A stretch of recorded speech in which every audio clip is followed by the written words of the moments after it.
সব এইটো এটা দুঃখজনক ঘটনা মানে এটা পার্টিত থাকিলে পার্টির আমি সকলো পার্টি মানে চলিছো কিন্তু অলপ কথা আছে তাত পার্টির ভিতৰত অলপ আলোচনা হয় আমি এইটোত স্ট্যান্ড লৈছো আপোনালোকে চালে পাব যে আমার পার্টির প্রেসিডেন্ট তেখেতৰ অপ্ৰাসংগিক মন্তব্য এনেকুৱা মন্তব্য আছে যে মাইনৰিটিৰ মানুহবিলাক চুৰ দেখায় তেখেতক 20 বছৰ মাইনৰিটি মানুহে ভোট দি আহিছে তেখেতৰ নিচানা মানুহজনৰ মুখত এইটো আৰএছএছে যেটো কোৱা নাই তেখেতে ক'লে আৰু এটা অপ্ৰাসংগিক বক্তব্য সদায় তেখেতে দি থাকে কেতিয়াবা কৈ দিয়ে যে ছোৱালী দেখিলে আমাৰ মাইনৰিটিৰ ল'ৰাবিলাকৰ ৰক্ত গৰম হৈ যায় এইবিলাক একদম অপ্ৰাসংগিক কিছু বক্তব্য তেখেতে সদায় দি থাকে এইটোৰ কাৰণে পাৰ্টিত আমি এইটো প্ৰতিবাদ কৰিছো আপোনালোকে চালে পাব তেখেতৰ আমি তেখেতক সুধিলো যে আপুনি যে এইবিলাক কৈ থাকে এজন পাৰ্টি প্ৰেসিডেন্ট হিচাপে যে মানে কত কাক দিব লাষ্ট আপুনি যদি এমপি ইলেকশনটো চায় কৰিমগঞ্জ ৱাকওভাৰ দিলে কংগ্ৰেছক নগাঁৱত দিলে আৰু তাত গৈ গৌৰৱ গগৈ তাত গৈ বিজেপিক দিলে মানে কত কি স্ট্যান্ড লয় তেখেতৰ একো স্ট্যান্ড নাই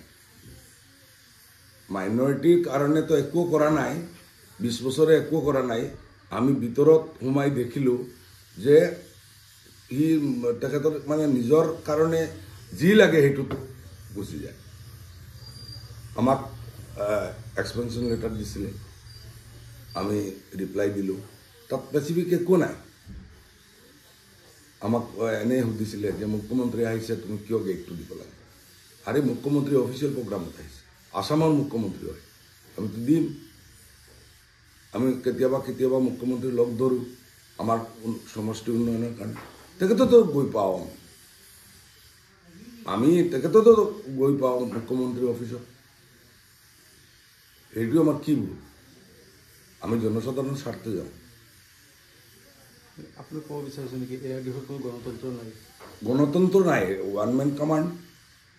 তেখেতে যি কৰে এইটো মানে বাকিবিলাকে অলপ 3-4 দিন পাব আপোনালোকে আৰু 3-4 জনে প্ৰতিবাদ কৰিছে বাকিবিলাকে প্ৰতিবাদ নকৰে আপোনালোকে যদি তেখেতৰ স্টেটমেন্ট লাগে স্টেটমেন্টটো লৈ ল'ব যে তেখেতে কি কেনেকুৱা স্টেটমেন্ট দিলে আজি ইমান দিন হল আপুনি সাংবাদিকতাত আছে আপোনালোকে চাই ল'ব এনেকুৱা কোনো এটা আৰএসএস কোৱা নাই বজৰংগে কোৱা নাই যে মাইনৰিটি মানুহ বুলি চুৰ দেখায় তেখেতক 20 বছৰ ভোট দিলে ভোট দিয়াৰ পিছত তেখেতক গম পালে যে মাইনৰিটি মানুহবিলাক চুৰ দেখায় তেনেকুৱা ক'ব লাগে নেকি এআইইউডিএফৰ ভৱিষ্যত কি বুলি দেখে আমি তো দেখি আছো এআইইউডিএফৰ ভৱিষ্যত আৰু কি হ'ব আপুনি দেখি কৰিব এআইইউডিএফত মানে আকৌ জয়েন কৰাৰ কাৰণে এপ্লাই কৰিব নে মাইনৰিটিৰ মানুহে 20 বছৰ তেখেতক মানে মাইনৰিটি ডমিনেটেড এৰিয়াত যিমান আছিলে মাইনৰিটি মানুহে ইমান সাপোৰ্ট তেখেতক দিলে 20 বছৰে তেখেতে কি কৰিলে 20 বছৰ পিছত তেখেতে কৈ আছে যে মাইনৰিটিৰ ল'ৰাবিলাক চুৰ দেখায় হেইটোৰ দায়ভাৰ খা যদি বা এনেকুৱা হয় আমি তৰ্কৰ খাতিৰত মানি ললো কিন্তু এই দায়ভাৰটা খা এনেকুৱা যদি হয় তেখেতে দায়িত্ব তেখেতে ল'ব লাগিব 20 ইয়াৰ্স 20 বছৰ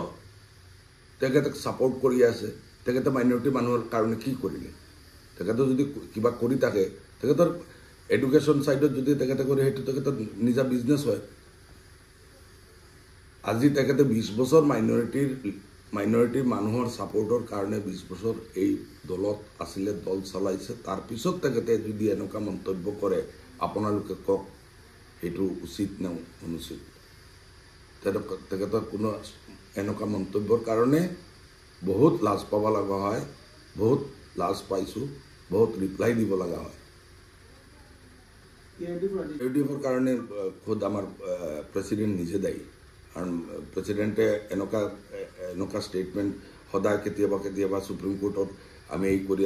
আছো লাষ্টত গৈ দেখা যায় যে সুপ্ৰিম কোৰ্টত তেখেতৰ কেছু নাই আমি কোৱা নাই এইটো বহুত পাৰ্টিয়ে কৈছে জমিয়ত উলামায়ে কৈছে যে সুপ্ৰিম কোৰ্টত তেখেতৰ উকিল কোন উকিল আছে এডভোকেটটো দিব লাগে এইবিলাক কৰি তো লাভ নাই নহয় মানুহ আজিকালি ইমান বুৰ্বক নহয়